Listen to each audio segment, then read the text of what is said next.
Rafika Mol CA, Dr. Reshmi P, Head of the Department of Psychology, and the most important person, Dr. Dileep Kumar Sir, has also joined us for this session. I think I'm audible, everything going on well, clear, yes? Yes, Farhana. Yes. Okay. So, Rafika Mol, shall we start? Yes, we can start.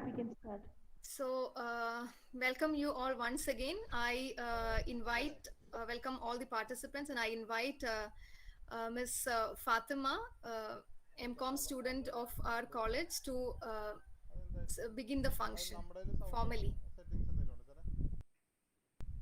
Yes, Fatima.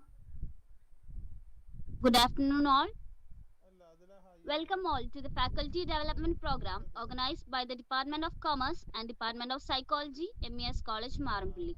We are very glad to have you all join with us on this day for the webinar on productive researcher, how to keep writing and improve research impact in the digital era. MES College Marampally is a government-aided college affiliated to Mahatma Gandhi University, Kottayam.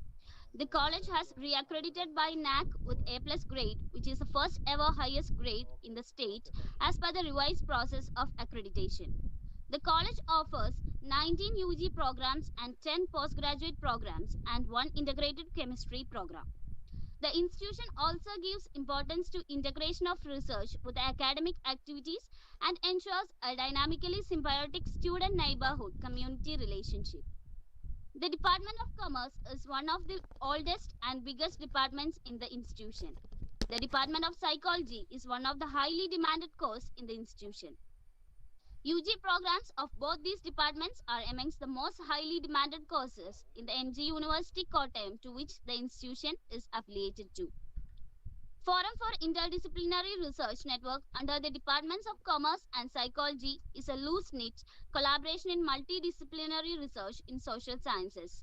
As part of the forum, we develop platforms for academicians, faculty members, research scholars, our PG and UG students to explore questions about the role of research in our everyday lives and futures.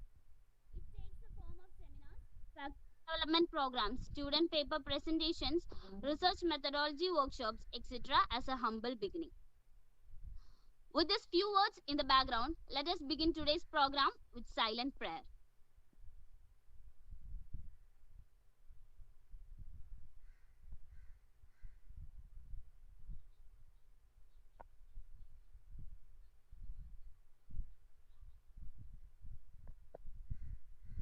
Thank you all. We invite our most respected Dr. Rafika Mol CA, Head of the Department of Commerce, who is the pillar of support for all the programs. Ma'am, please. Thank you, Fatima. Most respected principal in charge and IQAC coordinator, Dr. Jasmine PM. Honorable Chief Guest of the Day, Dr. Dileep Kumar M, Pro Vice Chancellor, GNS University, Program Coordinators, Dr. Fasana S. Hussain and Dr. Rishmi, all my faculty colleagues and my dear participants, a very warm good afternoon one and all. Welcome to Faculty Development Program on Productive Researcher, How to Keep Writing and Improve the Research Impact in Digital Era, organized by the Forum of Interdisciplinary Research Network under the Department of Commerce and Psychology, MES College, Marampally. Getting published in a good journal is considered a great accomplishment, as research is given significant importance in all the streams. There is enormous pressure for quality publications on faculties and scholars. Good publications are considered to be the surest tool for getting the desired job and career progressions. Even for faculties and research scholars, it is mandatory to publish research papers in reputed journal, either for their award of PhD or for their career advancement.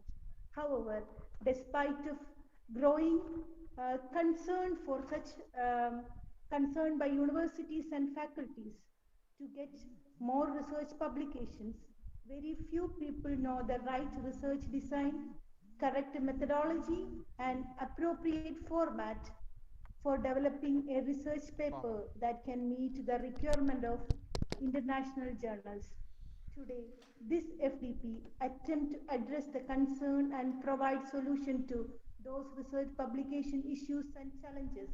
For this, we are privileged to have with us the well-known academician and enthusiastic researcher having double doctorate in behavioral science and business administration with the merit of undertaking several research projects, case studies, international publications and presentations, and person who is committed his life to academics, research and corporate development is none other than Dr. Dileep Kumar M, the Pro Vice Chancellor of UNS University.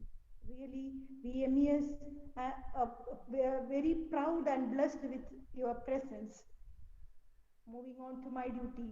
First of all, I would like to welcome our principal in charge and IQAC coordinator, Dr. Jasmine PM, who gives immense support and guidance for our endeavors wholeheartedly. On behalf of this FDP and Department of Commerce and Psychology, I extend a hearty welcome to you, ma'am.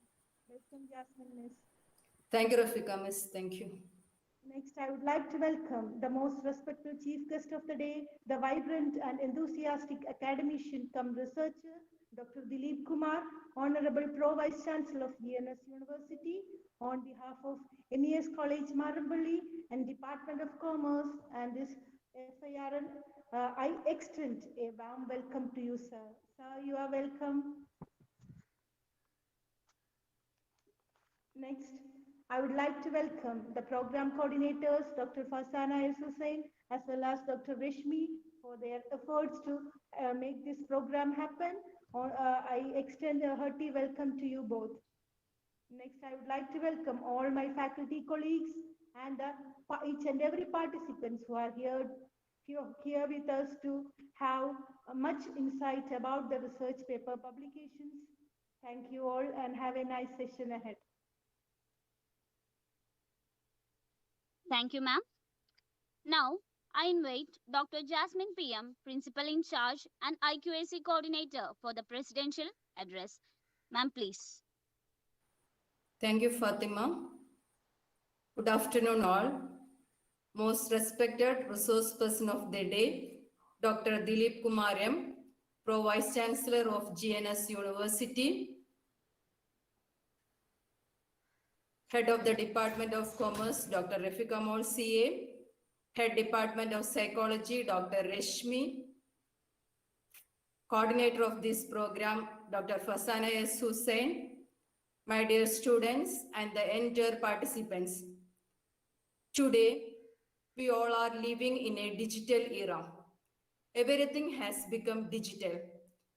And the COVID pandemic made us to change offline learning to online learning, starting from primary school education to higher education, from even in universities also.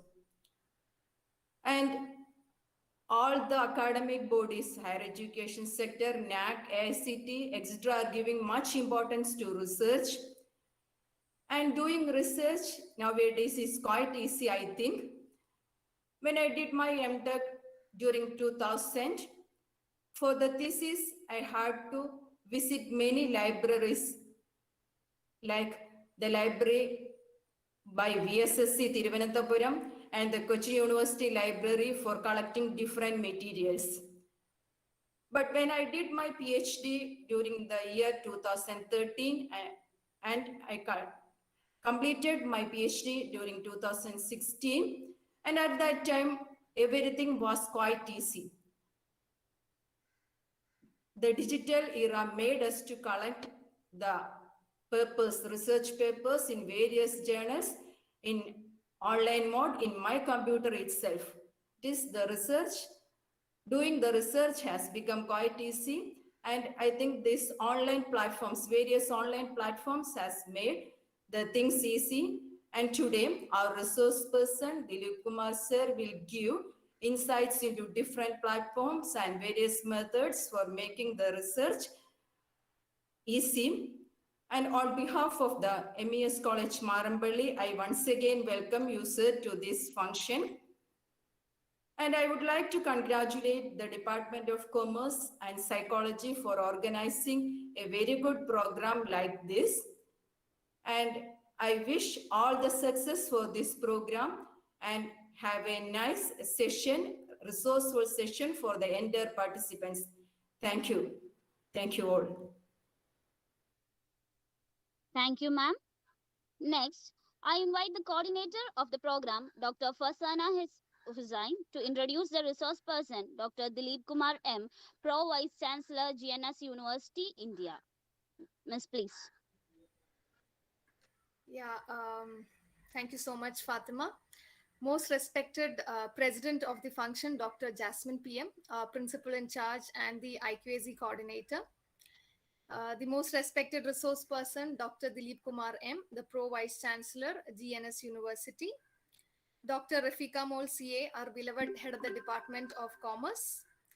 Dr. Reshmi P, the most beloved head of the Department of Psychology and also the coordinator of this program.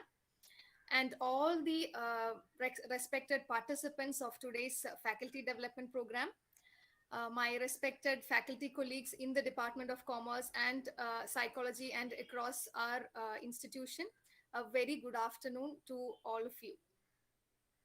We are indeed very happy and honored, in fact, to be hosting this faculty development program on productive researcher, how to keep writing and improve the research impact in a digital era. In fact, all of us know quite well how important the method of academic publishing in order to, communicate to the community the research output, how much important it has become these days. And more than ever before, it has become a part and parcel of the academic community itself. And I should say the very phrase publish or perish, in fact, reflects the reality about the pressure that the academic community has in publishing the research output for their career advancement. And more than that, yes, it is a duty, it is a responsibility of the academic community to the social welfare to publish. And I can very well say that the response to this faculty development program itself is a testimony to the importance that the faculty members and the research scholars across are attributing to publishing, because we had for this faculty development program over over 200 more than 290 registrations coming in from across the country. I think somebody is not in mute. Uh, Students who are in mute mode, participants, please. And Ansia, if you can please make them into mute mode. Yeah, thank you. So I'm very glad to be given this opportunity to introduce the resource person on today's session, Professor Dr. Dileep Kumar M, Honorable Pro Vice Chancellor and full Professor of Business Management in Gopal Narayan Singh University, India. And it's a very well-known, renowned university with over 400 faculty members and many number of affiliated colleges to it. And more than that, Dr. Dileep Kumar sir, he has a double doctorate in behavioral sciences and business administration. He has undertaken several research projects of strategic management, consumer behavior, entrepreneurship, SMEs development, tourism development, human resource management, and organization behavior in various countries. Sharing his literary interests, he has written 80 short case studies in business management, 170 international and national peer-reviewed journal publications, and presented more than 65 papers in international and national conferences. Adding to his academic credentials, he has written 9 books in business management, which includes 4 case study books and 3 monographs. He is also the editor and editorial member of several international high-impact journals. He has educated faculty members, research scholars, and corporate executives from 25 countries and engaged in research and development and consultancy at national and international level for more than 18 years. He has contributed substantially to academic and corporate services and committed his life to academics, research, corporate development, and institutional building process. And I'm also very delighted to say that I myself has been a participant in more than two sessions of his in various other institutions. And when we decided that an FTP program be organized on this topic, I did not have anybody else in my mind other than Dr. Dileep Kumar sir. And I invite you, sir, with all respect on behalf of the Department of Commerce and Department of Psychology, MES College Marambali, to take over the platform and deliver the session. Thank you, sir. Everyone, have a wonderful session ahead. Thank you. Thank you so much, Farzana, Dr. Farzana, and thank you, Marambali College, specifically the entire faculty member and the management, inviting me for this particular function. And thanks also to Dr. Reshmi. I can tell she may be my senior. She was my senior in UC College Alvi long back. So with all respect, let me start this short interaction with you. Maybe it will be going here and there 5 to 10 minutes. So please bear with me because you are not going to lose the content. And I would like to impart maximum knowledge connected with this topic which we are exactly discussing. All right. So let us start without wasting the time. 2:45, I'm starting this session. Hope you would be able to see my what you would say screen, right? Everybody can see, and it's my request to all of you that please put your mobile phone in silence mode because it affects the flow of delivery of the content.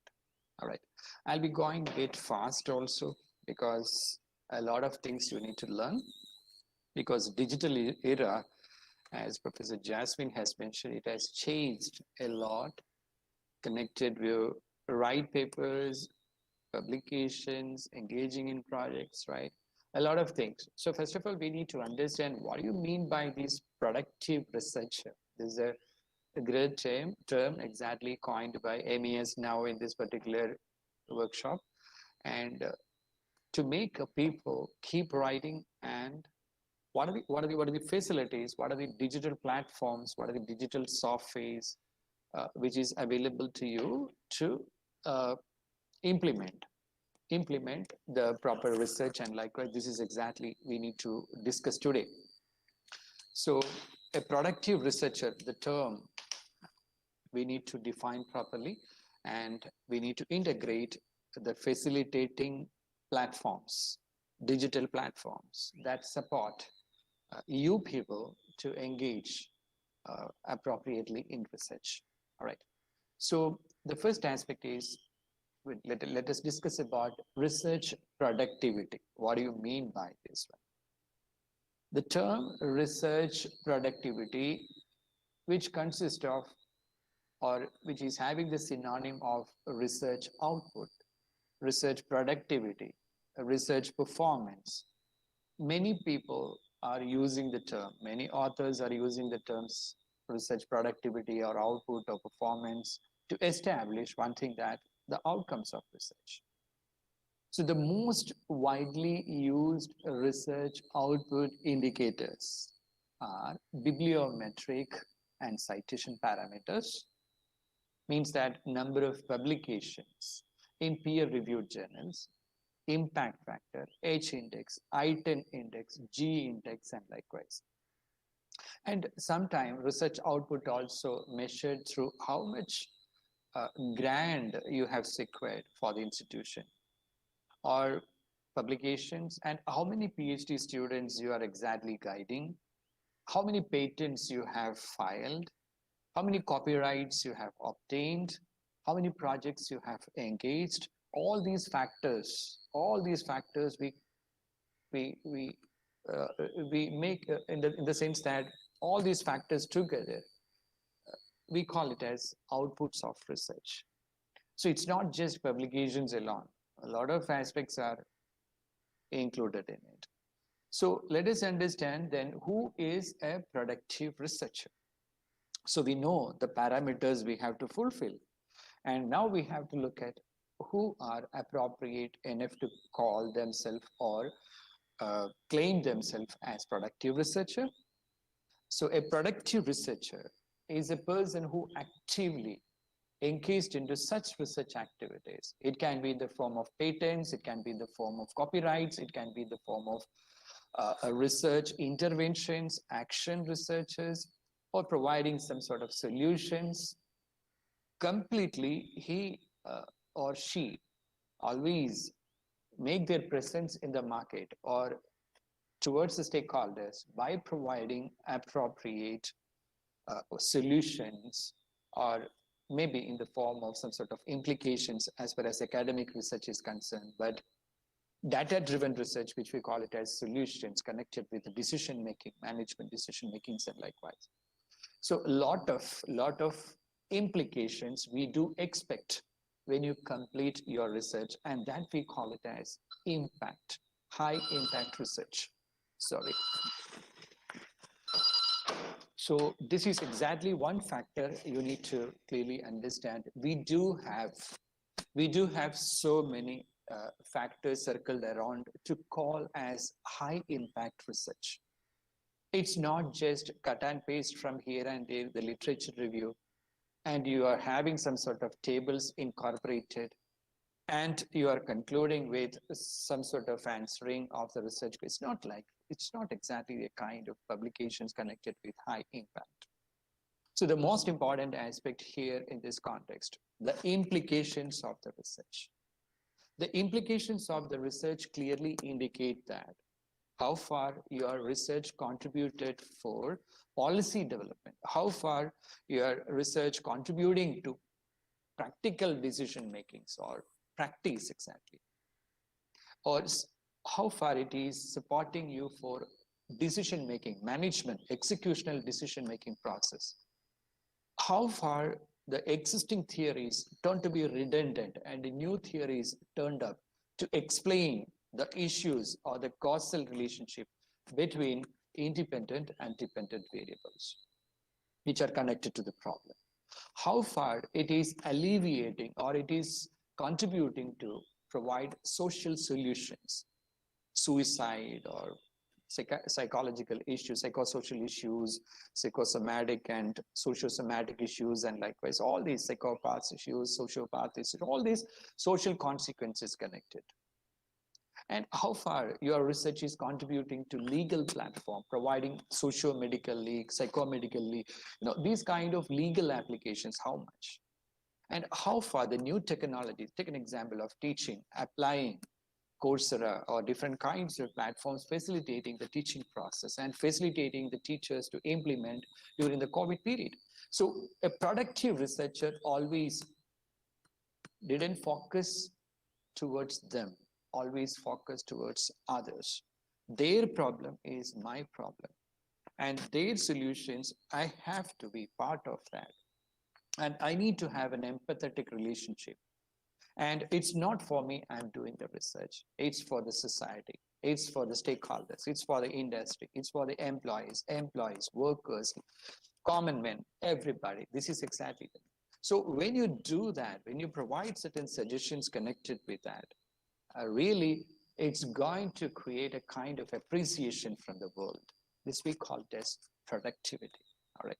So when you look upon that, productive writing is sabotaged by predator publications a lot. A productive writing process, which is expected by the best of journals or best of publishers. A publisher consists of journals or number of journals like Elsevier or Sage or Willis or Emerald. So specifically taken into consideration of India, this is completely sabotaged. I'll give you the data. Around 2020 data clearly indicate around 2,400 predatory journals churn more than 400,000 of articles in an year. This is happening in India. 400,000 articles which are predator in nature, which has also seen as spurred in the high quality scientific publications, contributes to more than 1/3 of the articles in this form. So you see the severity of this issue, writing, scientific writing, it's a great issue, and it's need to be tackled. So the idea that the predatory is based on the view that the academics are tricked into publishing with them some of the journals. You can see that hundreds and thousands of publishers are popping up every day, and after 2-3 years they just close down, and your money goes and your paper goes, because that the website itself is not existing. So a lot of predatory issues are connected with. So if you want to understand the term predatory, I'll explain to you that. What do you mean by predatory journals? So especially these underdeveloped and developed, not developed exactly, underdeveloped and completely underdeveloped countries or developing countries, they are exactly the victim of this kind of issues. So a predatory journal indicate these journals accept the articles quickly, and they don't do any kind of peer review process, means that the quality control process, and notifying the academics of articles fees only after paper. Two types of tricky things. One, they will be disclosing to you that no submission charges, only publication charges. What is the difference between these two? So the thing is that submissions time, you don't have to pay money. Publication, so basically it is publication fees itself, and they try to waive off you from all kinds of rigor and stringent review process, blind review process. So this is happening across the world, and they may aggressively market their journals. Everywhere you can see journals call for papers, and likewise. And listing academics as members of editorial board. These editorial board members, they're not at all existing at all. If you search across the people, the prominent people, they made them as editorial board members. They were not existing at all. So this is another issue. Fake academic editorial boards.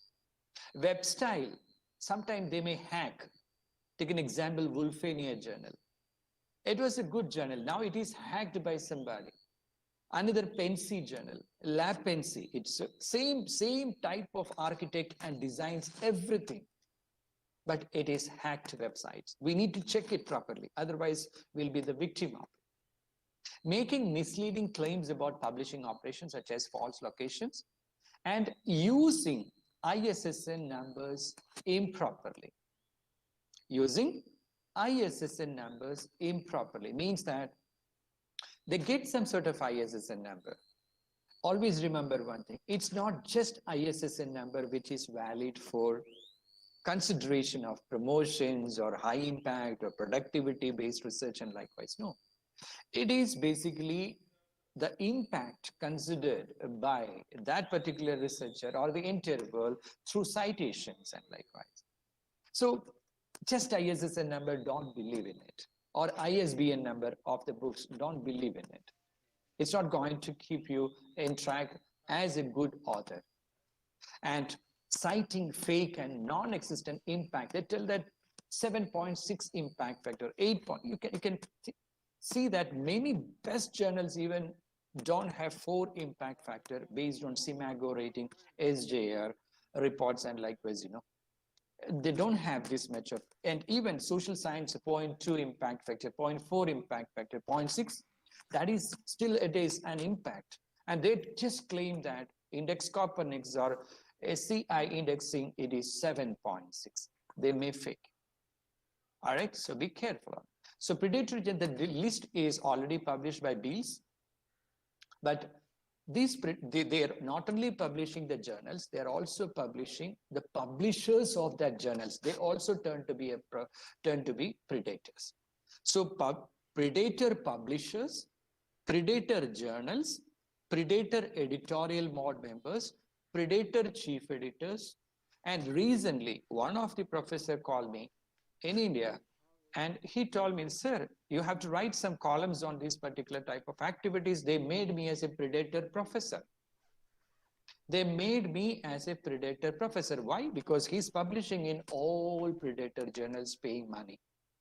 All right. So be careful. As a teacher, we are role models of society. So we should not get into these kind of hanky-panky affairs. All right. So, but these bills has been, somebody filed a suit against this particular person, Jeffrey Bill. He is exactly, I think, the chief librarian of the Colorado, one of the university. And finally, he had to close down this website of Predator journals. But fortunately, he won the match. They couldn't identify too much of mistakes against this particular person, and the list has come back. Understand this one also. From where these Predator publications are coming up, this is based on the authors in predatory journals. So you can see that majority predators are coming in private governments, private and government colleges. 51. There is a research study. It has come out in 2016. This study has come out, and when they checked the maximum number of papers where it is coming up, then the authors belong to this area, and then private universities and institutes, national institutes, state universities, central universities, and companies and industries very less. Maybe they may be having the quality assurance process properly. Another distribution of corresponding authors in Predator from various national institutes in India. We are talking about national institute, ICMR, CSIR, ICAR, Agriculture, NIT, IIT. You look upon that. All these national institutes, 42% is majority of their publications are into predators, predatory journals. Look at academic disciplines exactly from where these predatory publications are coming up. Majority coming from life sciences and medicine. And even I'm experiencing, we do have medical college. And when I'm looking upon, they're not at all interested to learn anything about the research methodology.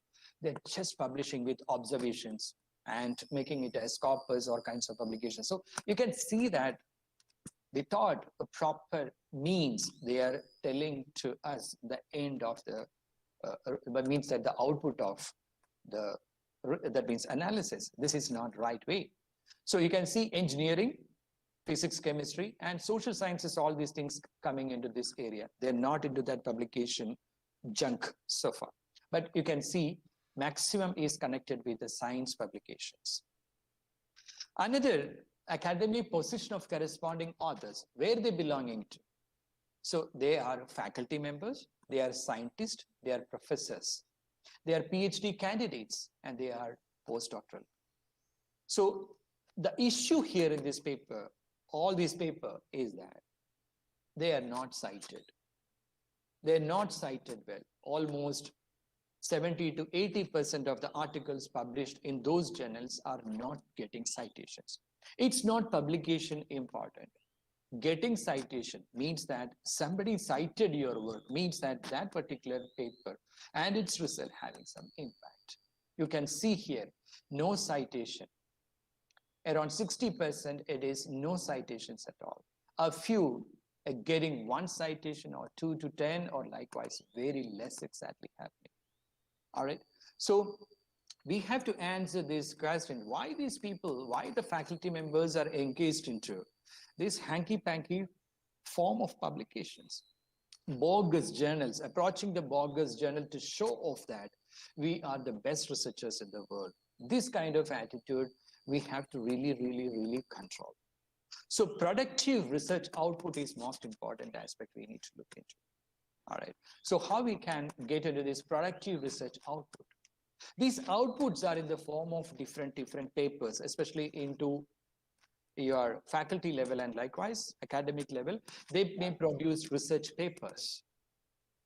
They may research papers consist of proper abstract, proper keywords, proper introduction, proper review of literature, coming to research gaps, leading to the conceptual frame, and leading to that measurement model analysis, coming to the structural model analysis, discussions, then coming to implications and conclusions. So there is a structure body available, and based on empirical research and experimental activities, and likewise we are trying to prove it. That is, we call it as research papers. And all the journals are accepting research papers, majority. So this is the pattern we are exactly following. The introduction, the methods, the results, discussion, references, all these things are part of a research paper. Other type of research output we are exactly publishing is in the form of conceptual papers, which we call it as review papers. A particular theme you are taking into consideration and you're going very deep into that. And all those publications so far, getting from research authors, you're trying to compile it and you're trying to publish it, finding out some gaps in that particular literature or leading the other authors to look into different directions, or you're trying to delimit by adding some sort of factors which are not precipitated in the past research scholars paper. So this is most important thing. These publications also a little bit accepted by journals. They're also looking upon that. All right. Another type of paper you can write is called as white papers. It is not well appreciated by the journals, but you can also, it's acting as a technical report, or you are trying to propose a solution to a problem and trying to invite the attention from the policymakers or attention from the stakeholders who expect some sort of solution, and their viewpoints will be invited. So white paper is also some of the magazines and likewise, so specifically take into consideration ResearchGates or academia.edu, all these people, they publish white papers. So different types, authoritative report guides, or technical business benefits, or solution to a problem. And a high impact factor journals, they don't publish these kind of reports or case reports. The other type is called as green papers. They're also, it is a kind of consultation document, inviting, once again, inviting the public view. You are consulting with the public, you are consulting with the employees, you are consulting with the logistics or what you would say inventory management people, and likewise that people you are writing and expecting some sort of viewpoints. That we call it as green paper. But this is also not highly published by impact factor journals.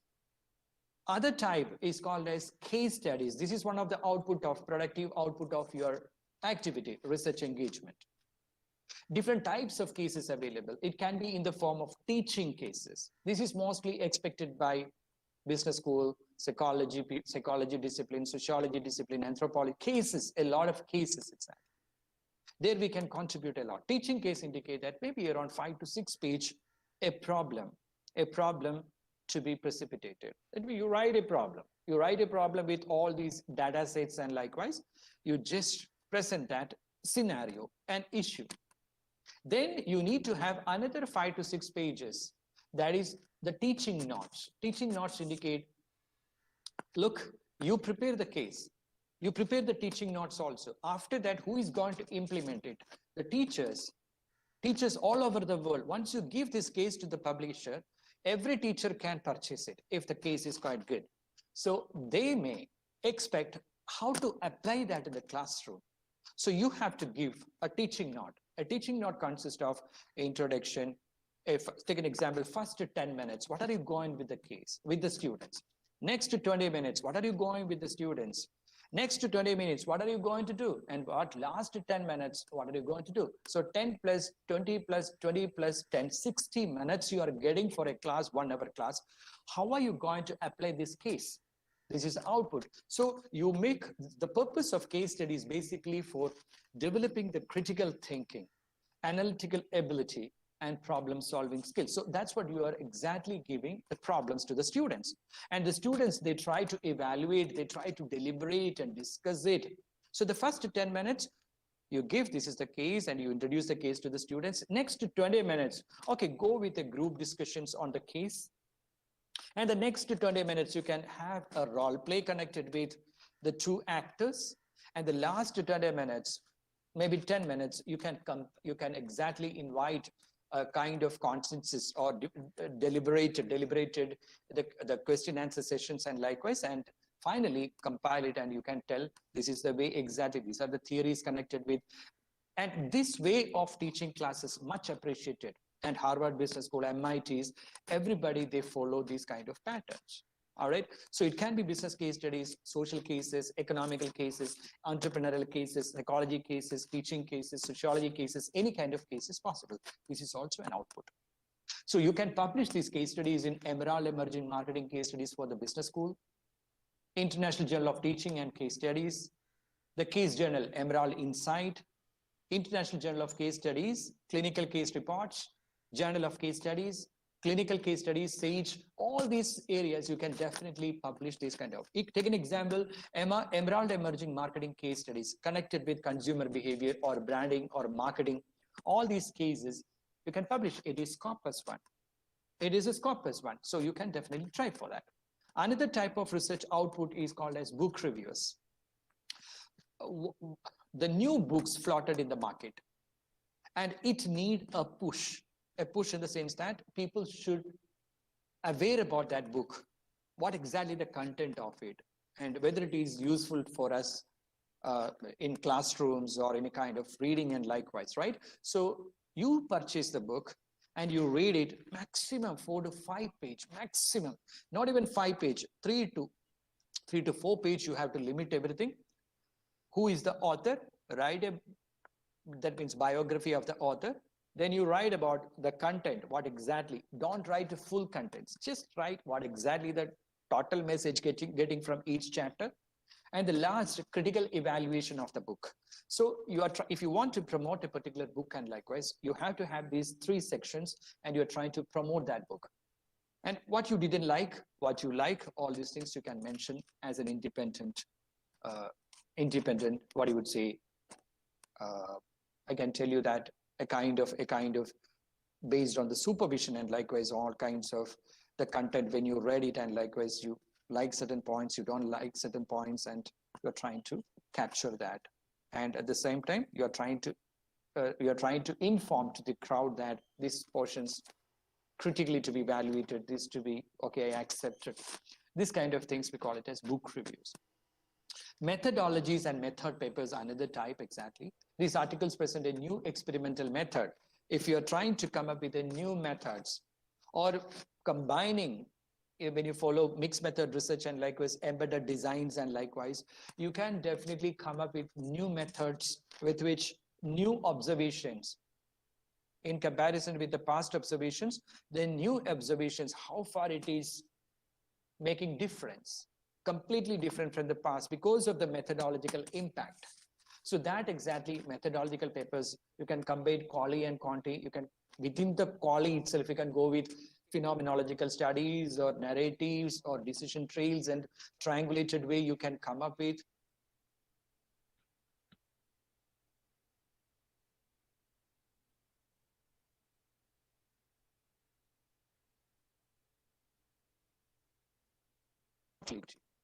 So when you have to look at impact measurements and likewise, people usually go with the Google Scholars H index, I10 index, and G index. So let us understand what is this H index basically. H5 of 10 means that during that past 5 years duration, a journal has published 10 articles, which were each cited as at least 10 times it is cited. This we call it as H5 of 10. So during the past 5 years, they're getting the citations more on that. It is going towards H5 index. I10 index means that number of citations divided on 10, while H index is number of citations divided on 10, while IH, that means I10, number of articles which every article has citations more than 10 exactly. The other one, so you need to have a high H index. So for the recruitment purpose and likewise in abroad, what we are looking upon is how many H cited or high index publications you have. Then we can call you as a productive researcher. So who is a productive researcher? For a particular, to get into a professorial cadre, to get into an associate professor and professor cadre, at least 15 high index publications needed. And if you are an assistant professor, at least we expect around 5 to 10. So you need to be very clear. It's not just publications matters. Okay, I publish in Scopus, it doesn't matter at all. When we look into Google Scholars, we have to know clearly how much citations you got it from each particular article you have written. G index also, you can see that when you look at the when you look at the Google Scholar, and when you touch the years, you can start from 2021 to down, and it will come up like this, and it will come up like this. So the latest year to the past years, it will give an idea how much. So highly cited papers and low cited papers you will be getting clearly. All right. So G index is the biggest number such that the top G articles, Google articles, receive at least G2 citations. So these kind of citations with which we are trying to evaluate whether a particular research scholar is a productive researcher or not. This is the theme of this particular session. Now, we have to know, if you want to get engaged into a good research, empirical research, or if you want to write a good research paper and likewise, we need to have a basic idea about the databases. We have to, people ask me where exactly we can get it, where we can approach for best of articles. I used to tell focus on databases for effective writing. So the first one I can tell you is the Scopus. It has around 71 million items and references 1.4 billion, and it is multidisciplinary. In comparison with the WOS, more number of Scopus journals are, because it accommodates more number of social sciences journals and different types of interdisciplinary journals, multidisciplinary areas. But in comparison with the WOS is stringent in comparison. It means WOS means Web of Science. It was earlier ISI. So WOS having stringent measures in comparison with Scopus may be more approachable. But the publisher of the Scopus journals are Elsevier. So Elsevier is the publisher and the Scopus is exactly the rating agency. And you can see that Simago rating, SCIMAGO, Simago rating. Simago rating in which Q1, Q2, Q3, Q4, 4 types of the journals available. Meaning that entire journal classified into Q1, Q2, Q3, Q4. Tier 1, Tier 2, Tier 3, Tier 4. So Tier 1 journals, it's very difficult for you to reach. You need to have substantial content, the stuff, proper research questions, proper objectives, and proper research gaps, proper analysis, proper implications, everything clear. Then only we can target that kind of journals, right? And Q2 is a little bit okay, but still it is very tough for you, very tough. So we need to follow appropriate research methodology and the pattern, the guidelines followed by the publishers. This is exactly, they are into, and Q3 is a little bit okay, still you can target. Q4, I don't suggest you to send your papers over Q4. Why? Because this may leave very fast after a certain time. Okay, Scopus, Q4, and they get a lot of money, or they may publish. After that certain time, they may quit or they may discontinue Scopus. Hence, because to claim that particular Scopus may not be possible. So hence, because I may suggest Q3 and above, you can approach. So this is the way you can develop your Scopus ID, and you have to insert based on that. Another type is Web of Science database. So here also 100 million items coverage possible and 1.5 billion references, and it is multidisciplinary in nature, almost like Scopus. Institutional subscriptions only, access point, only institution can subscribe, WOS. And provider, Clarivate Analytics. Clarivate Analytics, formerly it was Thomson Reuters, and they took it. So Web of Science also provide you as many number of articles belonging to your discipline. The third is PubMed. The PubMed is specifically for medical subjects and likewise. Around 30 million items available. References, not sure. And discipline, medicine, biological sciences. Access point is free and provider is NIH. So PubMed Central exactly controlling it.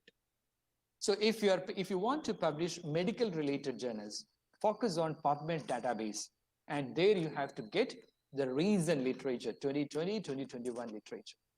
And this is exactly connected to that form. All right.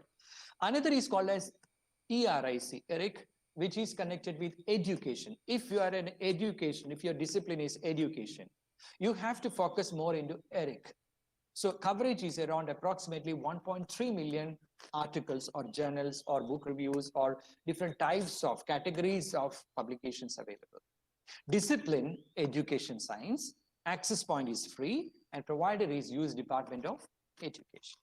So this is the way you can see that, and you can definitely access through that. If your publications connected with engineering, then it is called IEEE. Computer science, IT, engineering, mechanical, chemical, all kinds of things, it is connected to IEEE. So here approximately 5 million items are there. Discipline engineering, access point is free of cost, and you can access any point of time. And the provider is Institute of Electrical and Electronics Engineers. So Scopus, WOS, you can see that, ERIC, then you can see IEEE. Now, this is exactly the way you can see IEEE Explorer. You can access to that. If your studies are interdisciplinary, engineering and psychology, engineering and management, and likewise, of course, you need to have 2 databases, and you have to approach 2 databases to get right article. Another is Science Direct, around 16 million, multidisciplinary nature, free of cost possible, and provider is Elsevier. All right, so you have to approach. So here also you will be getting a lot of journals. See, it is multidisciplinary nature. So management, psychology, sociology, anthropology, economics, entrepreneurship, all possible here. All right, here also you can get it published. At the same time, you can also access the literature for your research. All right, Directory of Open Access Journals, DOIJ. This is middle. Scopus, WOS, ERIC, all these things are above. High level, high impact, productive, high impact journals exactly, or the databases, or the publishers. But here it is in the middle. At least you need to target this one. Coverage approximately around 4.3 million. And it is multidisciplinary in nature. And the provider is DOIJ, all right? Directory of Open Access Journals. So you can access. Why I may suggest you to publish here also. Why? Because if Directory of Open Access means that everybody can access at any point of time, no cost involved in that. Hence, because your citations will be going up. All right. So here also you can focus, you can publish. This is the way you'll be getting DOIJ, Directory of Open Access. You can get articles. Another we call it as Jester, JSTOR, and it is approximately 12 million journals articles available here. And you can see that any articles before 2024 is available for free, and Jester also offers scholarships for independent researchers. So if you want to publish articles, multidisciplinary articles, you can approach Jester also. This is the way you can see our Justice in digital platforms. Another type of database, we call it as BIOSys. It's specifically connected with biology. Any topic which you are doing with life sciences, biology, biosciences, all aspects, food sciences, everything you connect, it will be going towards that. So medical subjects, all you can also follow this BIOSys. It can be, they consist of journals, books, articles, everything they do have. And the most important aspect is the vocabulary indexing mesh available to the scholars. So based on the keywords, you can easily search items from BIOSys. Items means articles.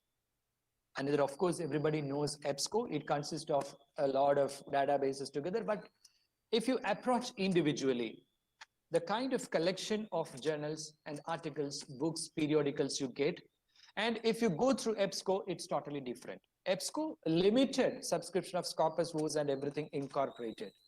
But the individual subscriptions, if you get it, you'll be access to the entire database. So these are exactly the different types of databases available to you in the digital platforms. Nowadays, as Professor Jasmine mentioned over here, we don't have to, even in my case, when I was doing my first thesis, 2006 I completed. So that particular time, I had to move from NIMANS, National Institute of Mental Health and Neurosciences, to Cochin University of Science and Technology, to different Mangalore University. My God, it was horrible experience to me because we don't have digital databases. Maybe having, we cannot, the universities cannot afford it, and likewise, this is the way it is. And now when I did my second doctoral dissertations from Netherlands, I took it only 2 years for completion of the thesis because in my fingertips, all the databases available, anything, ProcQuest, EBSCO, Scopus, WOOS, any publisher, Willis, Emerald, Elsevier, everybody available to me. And it is full premium subscription. Now would like to disclose on certain aspects like journal ratings. Your productive researchers are engaged into productive journals, means that high impact journals. So it's not just production, it is high impact articles production exactly. So if your research output is not having that impact, then definitely high ratings journals won't be going to accept. So you have to look at, when you have to publish certain articles and likewise, you need to look at that particular journal having certain type of indexing. We call it as, these journal ratings, we call it as indexing. The first is ERA, Excellence in Research for Australia. Combination of indicators, expert reviews, all these things possible. And they differentiated into high rate quality A or intermediate quality A era. And one is A star, another is A, another is B, and the last one is C ratings. So this is also exhibiting your capability in publishing a high impact productive journals and likewise. So a productive researcher's name always attached with A star, A era, and likewise. So you need to be very careful whether that particular journal having A or A star and this kind of ERA, Excellence in Research for Australia indexing or not. Another, everybody nowadays talk about this one, ABDC, Australian Business Deans Council or Bureau of Deans Council and likewise. These, they assure the absolute quality of the articles or the impactful journals or impactful articles you are exactly publishing. So here also the differentiation is like this, 4 star, 4, 3, 2, 1. So here absolutely world allied journals are coming into the 4 rating category. It's very difficult for you to publish it. And if you show that one, take an example, if you want to publish in IITs and IIMs and likewise, they're asking, is it at least you need to have 2 ABDC journals and 4 or 5 C category journals. Means that little, it's okay, but it should be ABDC itself. ABDC, A star, A, B, C, D, the categories are there. So if you don't have these publications, you cannot get into IITs or IIMs, and it's turned to be very stringent nowadays. So first one is, this is called as ERA. Then ABDC, the journal is AB, you have to check in the website, it is ERA, Excellence in Research Australia indexing or ABDC indexing or ABS. This is, take an example, if you want to go abroad and where you target, do you target Southeast Asian countries or do you target European or that particular location, France or Italy and these kind of locations, European Unions and likewise, right? Then ABDC is not valid. ABS is valid. So if you want to go towards the West, it is ABS valid. If you want to go towards Australia, New Zealand, Japan, Southeast Asia, ABDC is valid. So it's not just publishing everywhere. So you need to target. If you have an ambition to go abroad, you need to have an idea about where exactly I should publish. So the allied journals and likewise, you need to target, then only they will consider for your publication. So they also having the 4 categories, A star, A, B, and C. So you can see that only 5 to 7% of total articles or the total journals, the articles published in that journals coming into that kind of category. Around 15 to 25% A and around 35 to 40% B and then C categories. The BIOS is, I have mentioned to you this one. Here also, they're also indexing and it is also the articles connected with medicine, life sciences, biology, all these things are coming. This I have explained to you, directory of open access. Another is Google Scholar, exactly. Of course, everybody, it is, you can see Scopus articles also in Google Scholar and likewise, so it is happening. This also turned to be an index, but always differentiate one thing.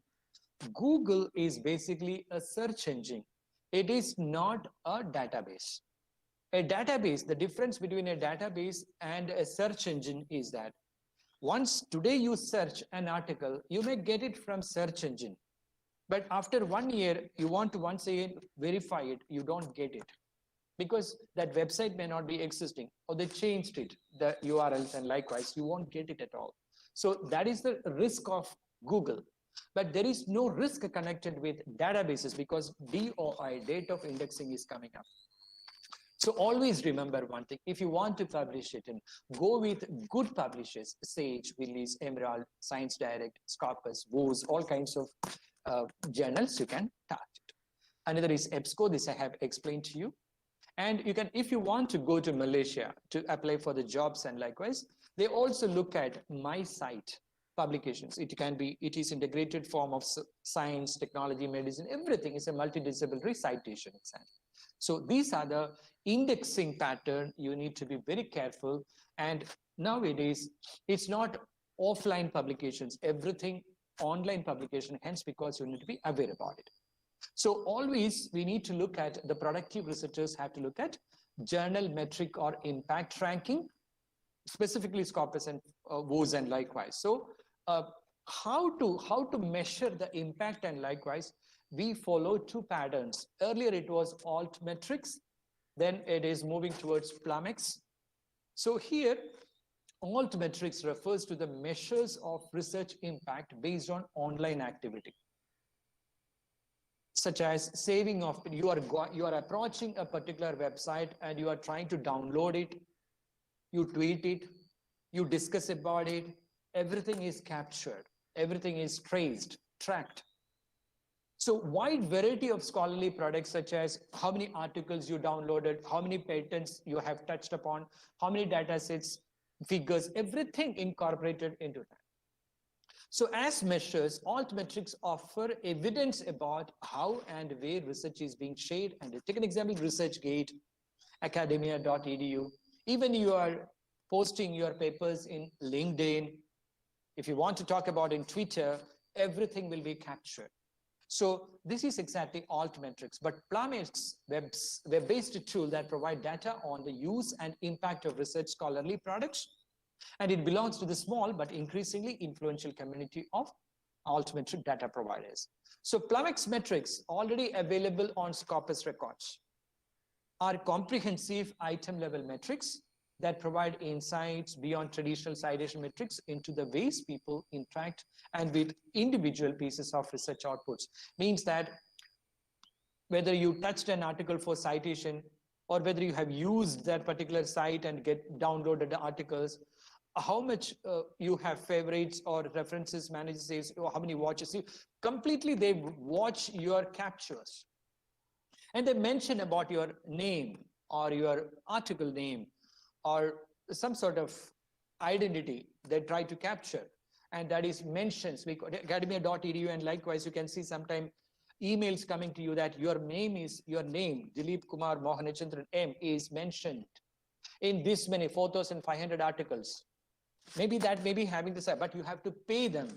You have to pay them to get to know that these mentions are really your name or not. They capture it. Even shares and tweets and Facebook, Twitter, everywhere, wherever you are exactly posting your articles, they try to capture, which is called as Plumex. That also creating a kind of how many people are approaching that particular article to have an idea about what exactly the content or what exactly the finding, whether the finding is reliable, whether the finding is really contributing to the society. This is say the Plumetrics. So all metrics and Plumetrics are the medium with which they try to evaluate, like usages, captures, mentions, social media touched by you people, and citations, everything will be captured by. This is the way they try to understand how much impact it is creating.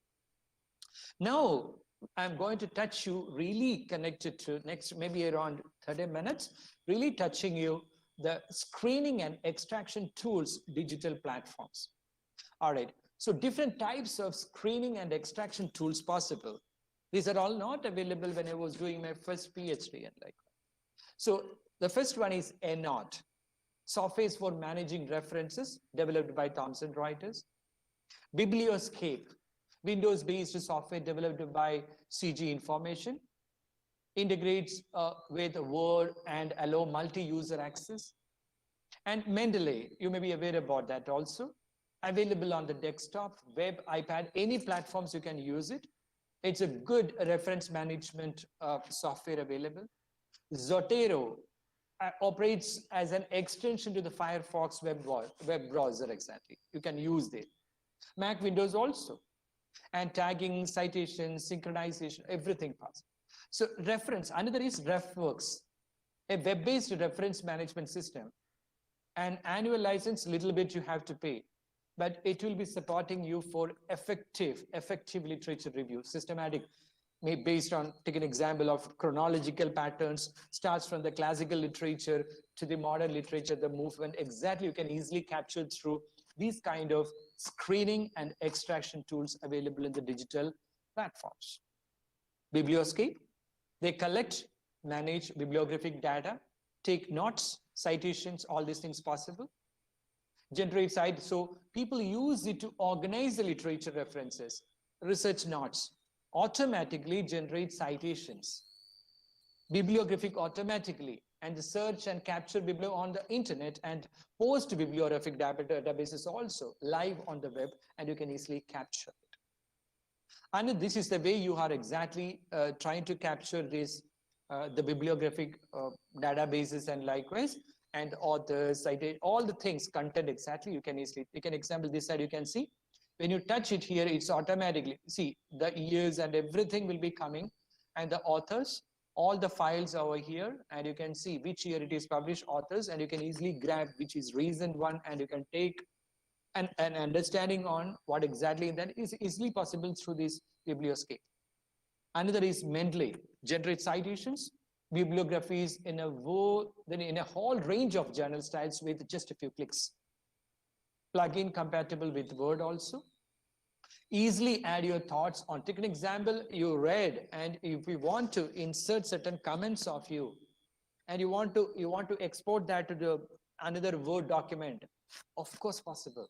So your reflexive thought process, with that when you read a particular paragraph, you take it and your reflexive ideas also incorporate it, and the collaborated content can be exported to some Word documents. That is also possible.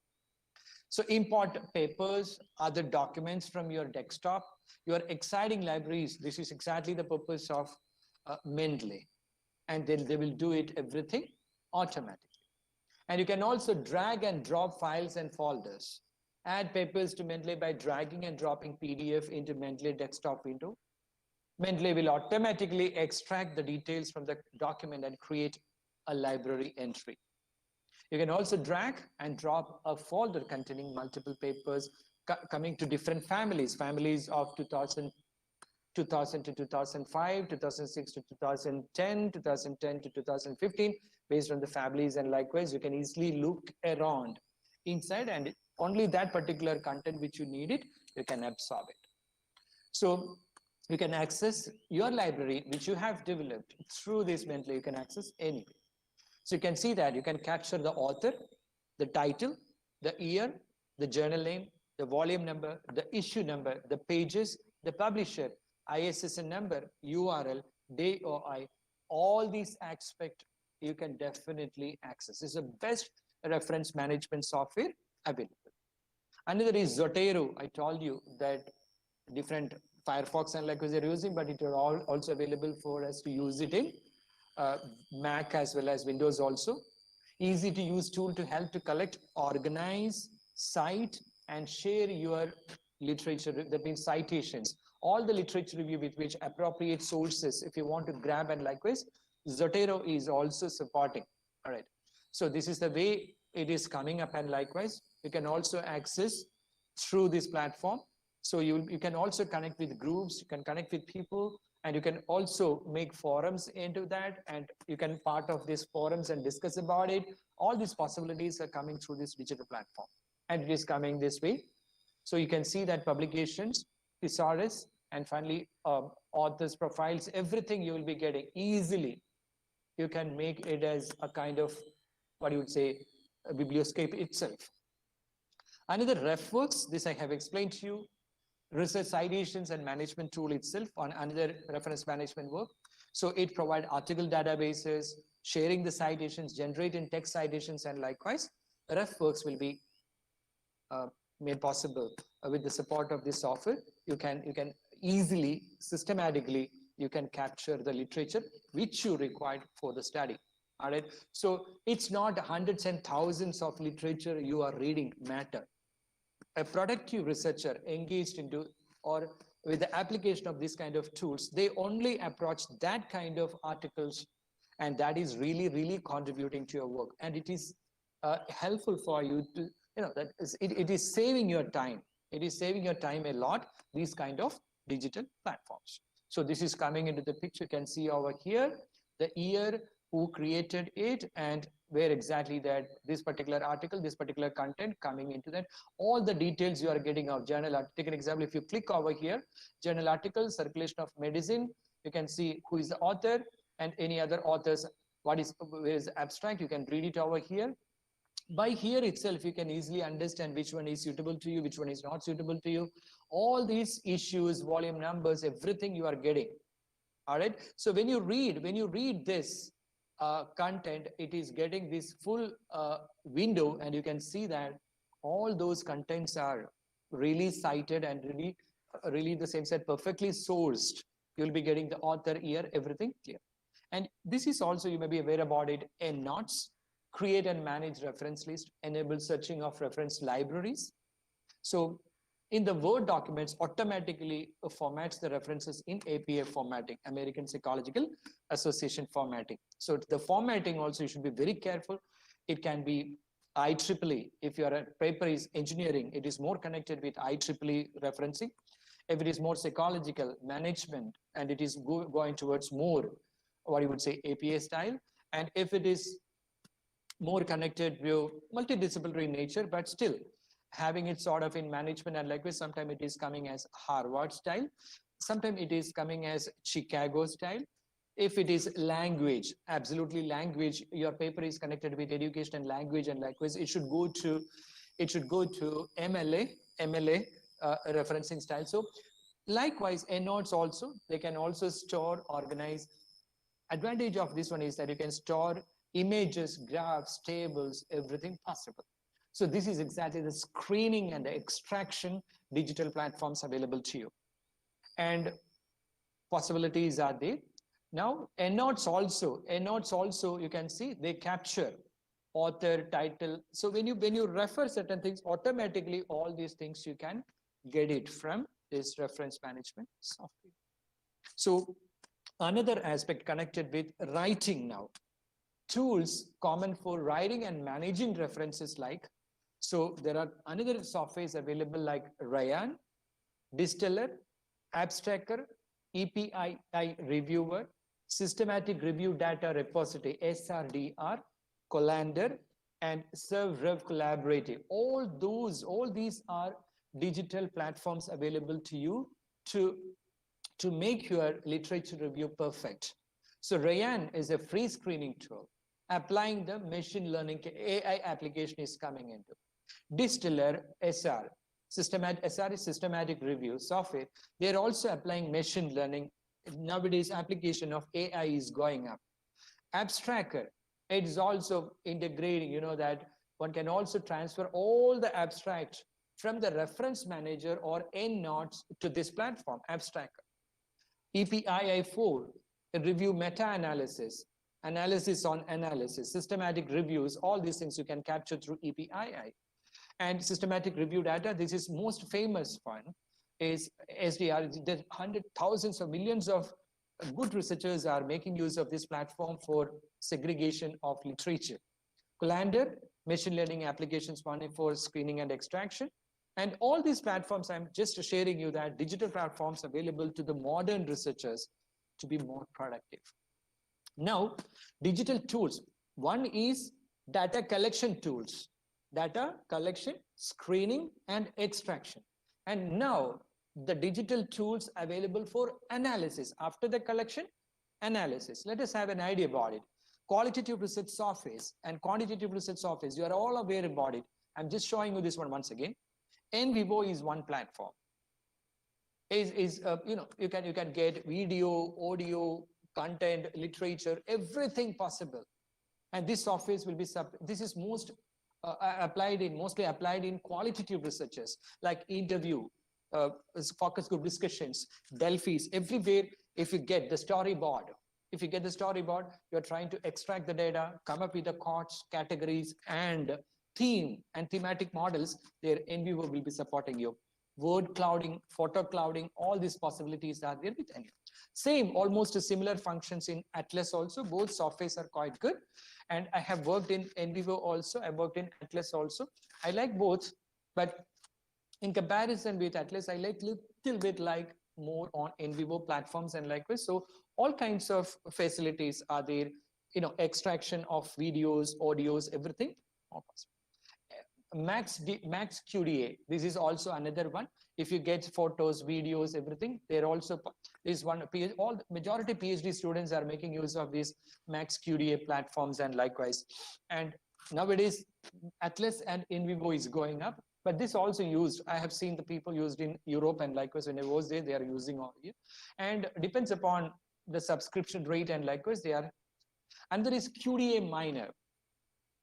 Okay, this software is free with limited functionality, but you won't be getting absolute functionalities in comparison with NVivo and Atlas here. But still, you can extract, you can screen, extract, and then come up with the proper words, chords, categories, and the things possible. QRCOS, another software available, makes coding as quick and easily as possible. The analysis pattern of qualitative researcher is based on coding, categorizing, and theme building exactly. So it is possible to collaborate and share, supports many international languages, can use variety of sources including PDFs, any kind of formatting possible. And this is QRCOS. Deduce, another platform. It is easy to use like NVivo, and this is also used by qualitative research scholars to produce reliable, dependable, transferable, credible data. Then Saturate, another software available in qualitative research, is one set of analysis. So here, it's a kind of notebook type of thing, but it can work with anywhere, Safari or Firefox or Chrome, everywhere it is possible. Almost a similar type of features available in QRCOS and Deduce and likewise, but not up to that level of NVivo and Atlas. So this is, I have explained to you, the software is available for you to have a proper analysis in qualitative research. Now I am touching Quandi. Everybody aware, Indian, our country not exposed to the qualitative research softwares too much. Now it's picking up. But it was not happening probably, but everybody using quantitative research, so much of tables and likewise, right? So we are making use of softwares of SPSS, Strata, eView, SEM, MOS, PLS, RASH, RASH analysis, RASH that we are making use of for measurement model analysis, item difficulty, item distractions, item analysis, and likewise we are making use of RASH, proper validation and reliability analysis can be made possible. R is an open software. And in addition to, in SEM itself, we have different softwares available, digital platforms. So you always remember one thing. If you use SPSS and you are trying to send a publication to Q1 journals and Q2 journals, I'm not sure whether they are going to accept it. So maybe you may be able to look around other softwares like MOS or PLS. You have to move towards different softwares to get your paper published. So if you use SPSS without having proper measurement model analysis, that's just because of the fact many papers are getting rejected. So high impact journals and likewise, we need to really follow the type of software specified by that journal. All right. So you need to read the journals, go to the website and see it. So this kind of software is available, Literel, EQS. And in addition to that, rash analysis, I told you the measurement model analysis, and likewise, it is more connected with what you would say, the item difficulty, distractions, all these things possible, are programming, all right, coding, and likewise, with which they are trying to now, this is also a software. Only difference is that this software is free for you, SPSS, and likewise you have to pay. So these are connected with the digital platforms of quantitative research and qualitative research you can use. Now, different typologies of productive digital research. Now, people are not going to the field. They are applying through the cyber platforms with which they are trying to do the research. How these platforms are facilitating a productive research. All right. So we have to be a techno-savvy nowadays. A researcher has to be. So I'm just going to the details of it. There is a process, there is a method called as cyber ethnography. It's not purely the qualitative research. Ethnography. Ethnography is a branch of science which deals with the culture, the custom, the rituals, all kinds of things you make, the tribal, the family, the kin, all kinds of these rituals, all these things when you make a study, folkways, folk arts, folklores, this cyber ethnography is coming. But ethnography, we can make it through cyber platforms. So you can go through the pictures, blogs, emails, all these products, we can activities. As people conduct more activities online and leave digital tracks possible. Researchers have begun to study human behavior in cyberspace. That's what Facebook is doing, Twitter is doing, LinkedIn is doing, academia.edu, altmetrics, plummetrics, all these things. What we are doing, they're trying to trace your behavior, your approach towards certain platforms. So they try to observe and they try to capture. Another is called as netnography. It's almost like cyber, is another form of online ethnography. A specific set of guidelines and rules you have to specifically follow. When you are following open source and you're following strict audience and likewise, you need to have a different approach. Take an example, if you have a list of people and that only people should be approached. If you're opening up for everybody, then you can get data from everybody. So the rules and regulations of everybody and the rules and regulations of certain kind of people to be segregated. All right, take an example, if you make a study on brand. And who are the people they are using the brand, that list of people to be obtained and that people only to be approached. You cannot expose that particular questionnaire to everybody. And when you get the replies and likewise, you have to segregate it. Synchronous and asynchronous, and likewise, you need to differentiate it. So online fieldworks as practiced by anthropologists, sociologists, and other scholars, ethnography is another patterns, digital pattern of qualitative research happening. Major one is happening nowadays is called a social network analysis. It's going up like anything. Take an example, when you go to website, you might have seen some sort of advertisements. Every sense of you, every thought process is captured and traced. Take an example, when you go to a shop, a lot of cameras are there and every camera is exactly focusing on your eyeballs and they try to capture your every focus, every concentration. And they try to get your sentiments connected with that. Which product you are touching, which product you are smelling, which product you are weighing, which product you are putting in the cart, which product you are taken inside the cart, once again you put it back, everything observed. So here, a kind of social networks like chatbots or Twitter or LinkedIn, or where you are making the network platform usages, everything captured. That emoticons and likewise, which emoticon you have used for the past around 10 years and likewise, you can easily capture through machine learning platform. All right. So this is exactly the purpose. So you can visualize the sociograms and affinity towards certain people or certain political affiliations or certain communities, everything we can capture. Another is content analysis. This is also possible. Substantially, in order to construct data sets, and you can easily capture through the digital platforms. You can get it. You don't have to approach everything through this offline. Another advantage of this content, automatic content analysis, is absolutely used by many research scholars now.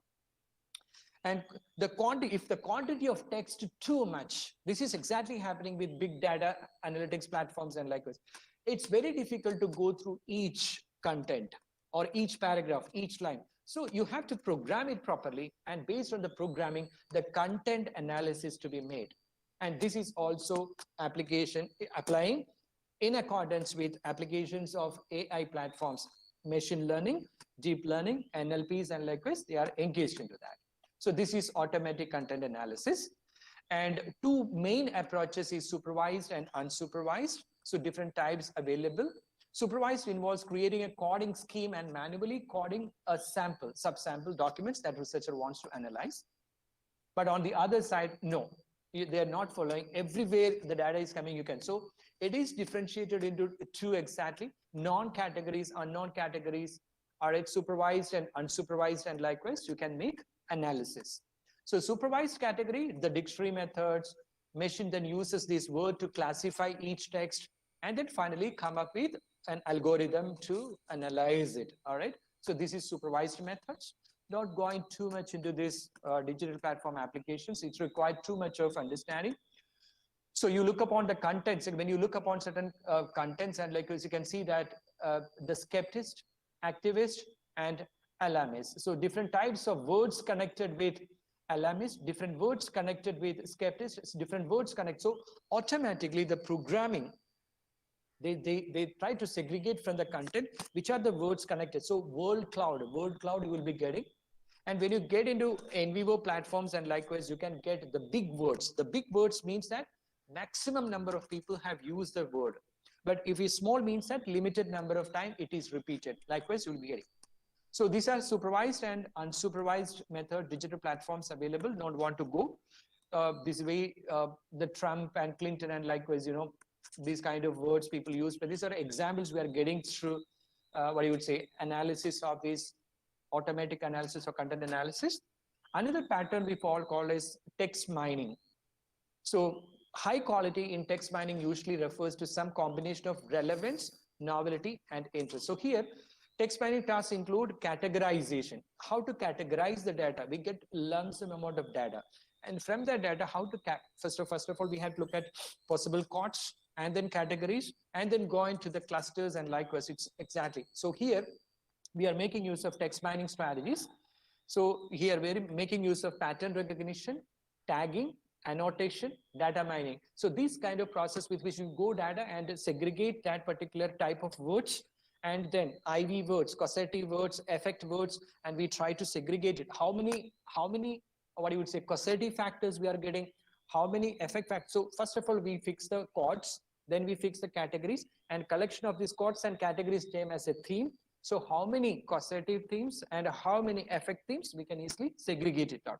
So take an example in the application of NLP, natural language processing. It is part of AI applications, and likewise, we can easily put some algorithms and capture the data. Emotions of the people, sentiments of the people, all these things we can easily capture.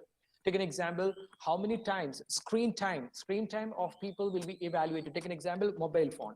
How much time you are exposed to these particular screens and looking on various aspects, and likewise, it is completely captured by Facebook, and Facebook will be supplying this information to the marketers, and they develop that kind of advertisements or that kind of platforms for making you attracted towards that product as sentiment analysis. So you can see that if you take an example, if you make a chat, and likewise, how many times you are putting negative emotions, neutral emotions, and positive emotions, and likewise, that exactly deciding, like this one, this is exactly coming from assessing the Twitter data 2015 September 2007. So all those Twitter data, when they evaluate, you can see that the biggest emotions shown by the people is this one, and then connecting this one, and then connecting this one, likewise. So which emotions, so you can, your sentiments or the people's sentiments can be captured if the data volume is so high. If you get millions and millions of data, it's very difficult for us to apply the SPSS or any kind of things, right? So that particular time we have to go for algorithm, NLP or DL or ML applications. So emojis, and likewise, this is also called as narratives of network of US elections, and likewise Obama, different types, different names. You can see that Republicans. So which words exactly used by the people, millions and millions of people during the election time, and likewise, you will get a visualized data. This is the advantage. This is very difficult for us from 300 sample size or 400 sample size of regular research. So our generation of research is changing. We are more into data. We are not into theories. We are not into academic level. We are more into professional. So you need to, a good researcher, a productive researcher has to blend academics and the professionalism. So we need to have a blend of digital platforms, digital softwares, whether it is screening or extraction or analysis. We need to be aware about these kind of softwares. Last but not least, let me explain this one also to you, how to write productive research and writing implications. The most important aspect for a productive researcher is the impact it is generated. I told you policy impact, social impact. Let us have an idea about what all this means. All right, practical implications of a productive research include what outcomes and implications for practice, applications and consequences which are identified. That means we need to change the practice, or we need to augment with some supportive measures to make that particular practice relevant. How will the research impact upon the business or enterprise? Our business performance is going down and we have to improve this business.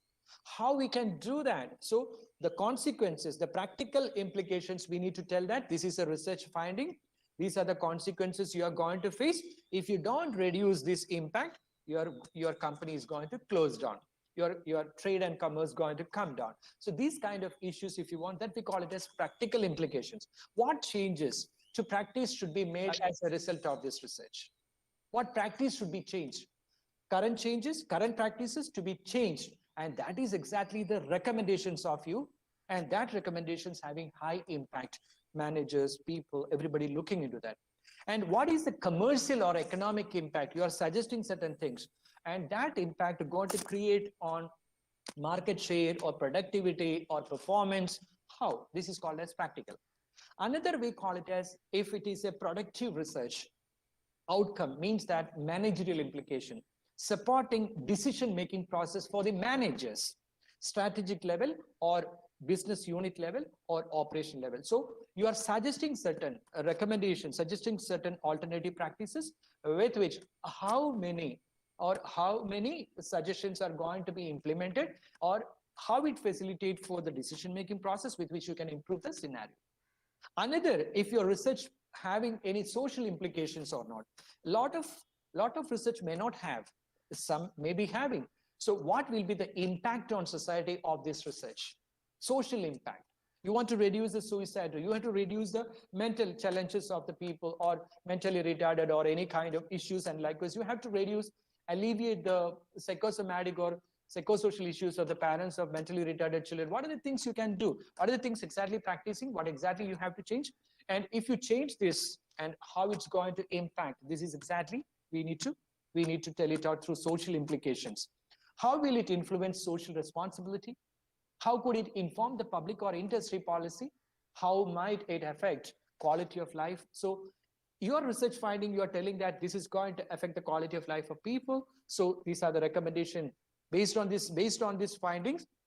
These are the consequences going to happen. In order to alleviate these social consequences, you have to have this many recommendations to be followed. This many recommendations to be followed. This is exactly we call it as. So all papers may not be having theoretical implications of a productive research. See, advancement of the body of knowledge. How much your research advances. Take an example, 2010, when somebody did a research, they only take 2 or 3 factors. And 2015, maybe it might have gone up to 5 factors with other research scholars' input. In 2020, the same phenomenon, it has turned to be 10 factors to be studied. So progressively, when you go towards 2020, 2021 literature, you get a comprehensive idea about a factor or a multiple factor connected with a problem. All right. So this changes, if you can facilitate that advancement of that progression of that literature. It's called as theoretical consequences of your research. And conceptual papers, I told you, review papers, we expect more theoretical implications. Methodological implications. We don't expect practical implications a lot. So productive researcher has to focus or integrate digital platforms to enable to get the leading literature, the leading authors, and likewise, then only it is turned to be a good research. So the most straightforward implications are those derived from a logical interpretation. What do the results tell us about underlying theoretical constructs? You got some constructs and you built up the research frame and you applied it. Many times it is happening like when you get results, you got only 10%, 20% prediction. So when you get only 20% prediction, this indicates that 80% of the constructs you have used may not have relevance with that particular sample size. Maybe. So customized variable to be analyzed. So you are telling that this is only facility. So when you do the mixed method research, you're trying to integrate the quali portions to explore way data mining to be done, interviews to be conducted, and then completely you are exactly evaluating the two scenarios, quantity scenario, quality scenario, and come up with a new model and telling these are the models connected with Marambali region of Alvi, and likewise it is not coming from west, and likewise this is indigenized factors to be considered. So this is advancement of the body of literature. So if you apply mixed method research or different types of methods, triangulated way, and likewise methodological implication, new methods applying, you are discovering new methods, applying new methods, or combination of different methods, and that with which you are getting good result, and likewise then it is methodological implications. So the tips to be productive research writing, this is my last 1 minute. Tips for productive research writing is, I don't suggest you to write in the sense that write all the things, but you need to write everyday little things. Prioritize your writing, what to write and how to write. Plan how you will spend your time in writing. Monitor the progress of each paragraphs going up, signaling, juxtaposing, academic writing style. Write first. Most important thing is write first. Take time to edit. You can write 30, 40 pages, no problem. But when you try to reduce it, that relevant literature, you are trying to paraphrase it, you're trying to come, that editing portion can be later. But first you write, all right, every day, and start or join a writing group. You can have 3-4 people together. Regular meetings can be. You can discuss and deliberate the point of views, and likewise. And every 2 to 3 days or 2 to 3 weeks, and likewise, if you can meet, it will be very good.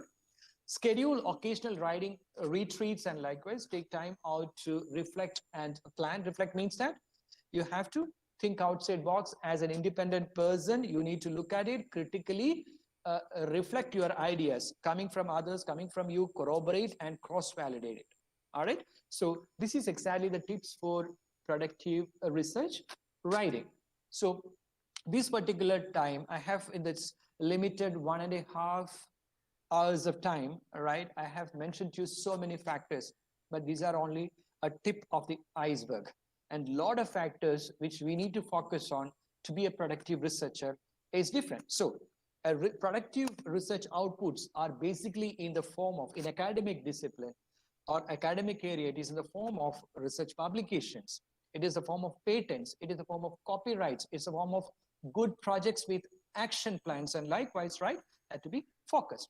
So a word of digital tools available for research, but it's your selection matters for a productive research. It's not, I'm not telling you to use every platforms to get your research paper good, and I'm not talking about. Select the best one. If it is biological, life sciences, biosis, if it is more connected with what you would say management, and you go with Scopus, and like this, if you're more connected with engineering, go with IEEE. This kind of segregation you have to make.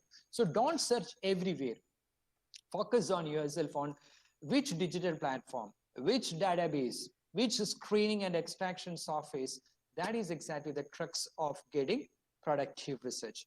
And that's all to me today. And so thankful for Marambali College, Dr.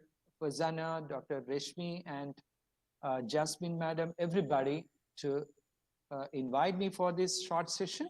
And I hope you will be getting, you might have got appropriate understanding on how to approach productive research. Thank you, one and all. Yes, thank you. Thank you, sir, so much for the really informative session. I'm audible, right? Yes. Yeah. Thank you so much for the informative session. And you really touched upon various perspectives, I should say, various perspectives of, being a productive researcher, starting from the types of papers and then how to make an impact, how to select a digital database, and so on.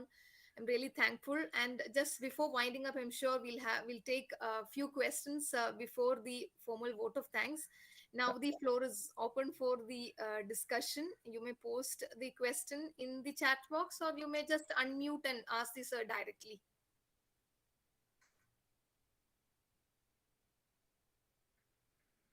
If you have any questions, you may please post it in the chat box or unmute and you may ask. I'm just looking at, I'm not seeing so many questions. Kindly share, okay, YouTube link, okay. Yeah, that's already there in the WhatsApp group. Not having any question. If anybody wants to ask directly, can definitely.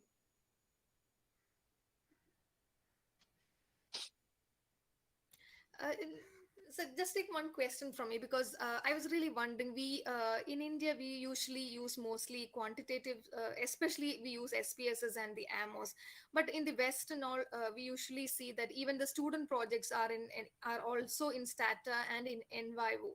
So what is the best way that as a beginner to learn qualitative research using NVivo?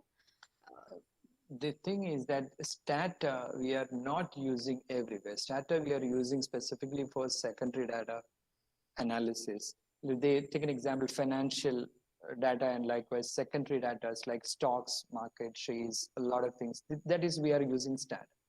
But the question connected to you is in West. We have two approach now. One, when a student come to us, we never allow the student to connect with the literature.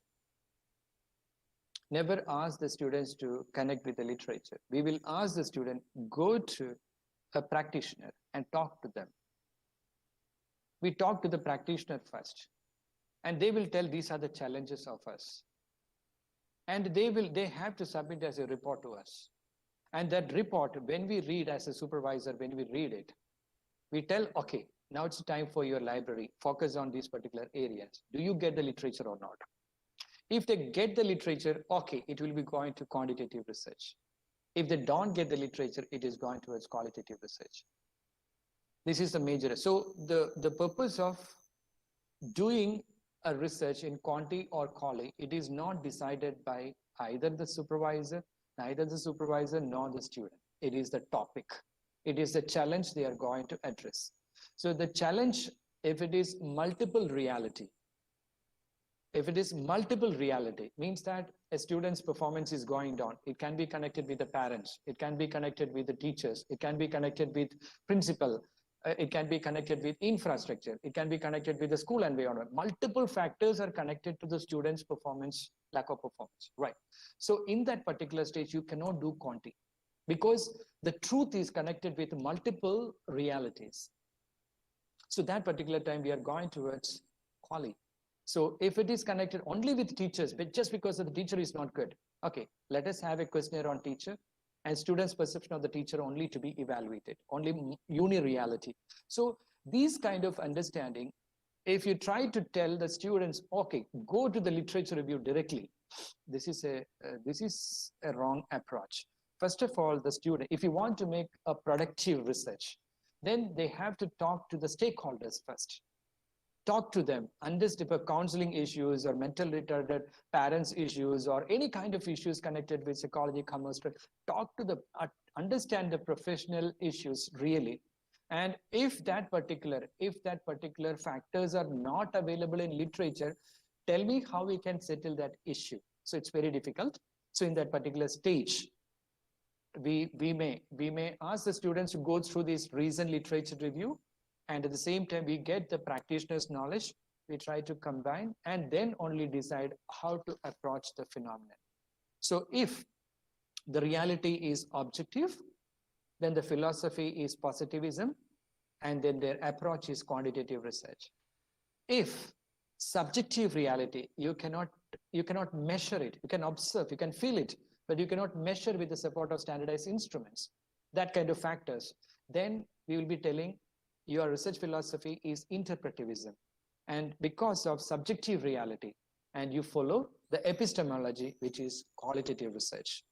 So it's totally differentiated approach of, approach of, what you would say, approach towards the topics. It's totally varied in the case of quali and quanti. But sometimes we have to mix these to get the proper truth. That particular time, we are going for mixed method. So we are not the people deciding. It's the challenge, it's the problem, it's the topic which decide what kind of method and methodology to be followed. Indian research scholars, they use maximum quanti because just 250 pages of analysis, only 3 or 4 pages of discussion, and 1 page of implication. What is the meaning of it? We don't want your tables at all. We want the research gaps. Where is the research gap? How you got the factors for the research frame? How you got the factors for the research frame? Is it coming from the gap to be filled up? Okay, well and fine. If not, that is not relevant. So research gap leading to the research frame. And the research frame decide whether to quali or quanti. And it is leading to little, that's what structural equation modeling people are using. Why? Because less number of pages sufficient, only one diagram with which you can explain all the path analysis you have made, how much prediction of beta or any kind of R square, everything is coming in one diagram. Why you need around, take an example, if you have 10 hypotheses, 30 tables are coming in SPSS. Only one picture is coming in SCM. So you are saving that and you use that particular pages for discussing that findings from the past literature and the current and the future trends. What are the consequences? Then connecting that to the practical and the social or theoretical implications. This is exactly we explain. And since we don't have this orientation, we cannot become a productive researcher. And that because of the fact that the papers are getting rejected from the Q1 and Q2 journals.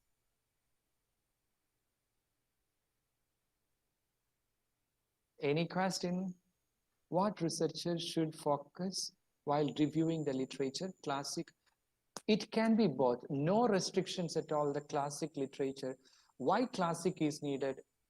To give a direction. Why recent is needed? To get the progression. So direction and progression. This is most important thing you need to understand. Classical literature, motivational theories, leadership theories, all these theories are giving you a direction of factors. But the progression, if you want to look at it, Janita, you have to look at recent 2020, 2021, not even 3 years back, you are supposed to approach literature. So in literature review, what are the things we are looking upon? Concepts and sub-concepts. Why we have to look at concepts and sub-concepts? Because we need to capture that fact. We need to define it properly. Conceptual definitions and operational definitions, available or not. This is the question of conceptual level literature review. Then connecting these two concepts, connecting the two concepts, IV and DV, hypothesis-based literature, argumentative literature, available or not, inconsistencies of the past, somebody told positive, somebody told negative, somebody told insignificant. All these inconsistencies, if you don't get it, there is no gap. There is no gap. Hence, because we need to get the inconsistencies. So systematic literature review is not just cut and paste. Look at the weaknesses of the past research scholars, inconsistencies of findings, inconsistencies of the methods, inconsistencies of the sample size, inconsistencies of the designs used. Every inconsistencies, if you can bring it, that we call research gap. So if we don't do that, what we are doing, we are not searching inconsistencies at all. We are just searching some literature and adding up and moving on. This is not research. So the gap, the space to do the, because a lot of problems already researched. They never left anything for you. Good researchers immediately capture the topic and do it. And what left out for you? This is the question. So what left out is exactly the research gap. The gaps which they couldn't fix it, I am going to fix it. All right. This is exactly the output which makes much difference from the others. So literature review, when you connect it with, you need to have concepts, sub-concepts, and argument. And last but not least, in that portion, take an example, when I'm around 28 universities in India, I'm the PhD external evaluator, foreign evaluator. And when I'm doing the thesis, I'm not seeing any theory at all. No theories inside this particular thesis. So if you want to do a quantitative research, the most important thing is which theory or multiple theory you are following. This is most important thing, because all these factors we are deducing from the theory, not from anywhere. So you need to get proper guideline from that discipline, psychological theories, sociological theories, commercial theories, management theories. If that's not there, nobody to support you, your research frame.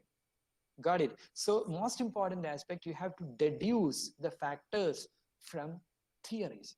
So that's what design, research design, a theory leading to observation, analysis, and prediction. A theory is the first and prediction is the end in quantity. But a theory is the end product of quali. No theories in quali. So you start with nothingness and you end up with a research frame, a hypothesis. So this is opposite side exactly, inductive and deductive research. We call it as inductive and deductive research basically. So these are all the issues connected with that. So you need to have concept, sub-concept, classical as well as reason one. I may suggest more reason one, and local and international literature. Local literature also needed because you are trying to bring the concept from international level. That may not suitable to Marambali area, Alvi area, Ernakulam area. It is not suitable. So that particular time you need to check which are the indigenous factors coming from Kerala region. We are not sure about. So we do such a sort of research without touching the core concepts coming from the local area where we are applying our research. This is major error happening. So that particular time, I may suggest many research scholars start with quali, then end with quanti, following sequential exploratory study design of mixed method. So this is giving you appropriate understanding on the factors connected, real factors connected with the problem. And so the concept, sub-concept, argumentative literature, hypothesis-based literature, and theoretical underpinning. These are the 4 factors you need to focus into specifically literature review session. And I'm not seeing any other question. All right. I think that's for the interactive session. Now, once again, I thank you, sir, for clearing the doubts and making it interactive as well. We could really experience the passion that you have in delivering the the given topic. Indeed. Okay. So now, for the formal winding up of the session and delivering the vote of thanks, I invite Dr. Reshmi P, who is the coordinator of the program and the head of the Department of Psychology. Reshmi, Miss, please. Hello. Hello, good evening. Good evening, Rishmi. Yeah, it was a really exciting session. I won't take much time while giving thanks to all of you who are present here. But I'm sure all of you were very much excited while you were hearing the session. Dileep sir had discussed or mentioned different aspects. Even many aspects, most of the students or even the researchers won't be aware of, mainly like predatory journals and other things. I think most of the students may not be aware of such things. He had given light to many areas where and how to become an active researcher. Many a times research articles or research papers are written just for the sake of publishing and getting degrees or something of that sort. But as budding researchers and as PG students and others, all should have the all should have a real interest in doing research so that the wealth of knowledge can be increased. And I'm not taking much time because I know each and every participants are eager to write a paper and to become productive researchers. So from MES College, I extend my thanks to the management as well as principal, IQAC coordinator Jasmine Miss, coordinators and HODs who had been participating in the session, and whom I extend my very warm and heartfelt thanks to Dileep sir, who is the best resource person who can address such things. And I think all of the participants have taken the gist from the session, and hope you will utilize it in the right way so that your papers can be published in what he said, the high quality A+A type journal rather than B or C. Let us all make efforts to publish such papers. And I officially extend my thanks to all the participants who has made use of this session. And once again, I extend my thanks to each one of you. All are waiting for having a tea, I'm sure. So let us wind up the session. Thank you. Thank you. Thanks, one and all. Bye-bye. Yeah, thank you all. Bye.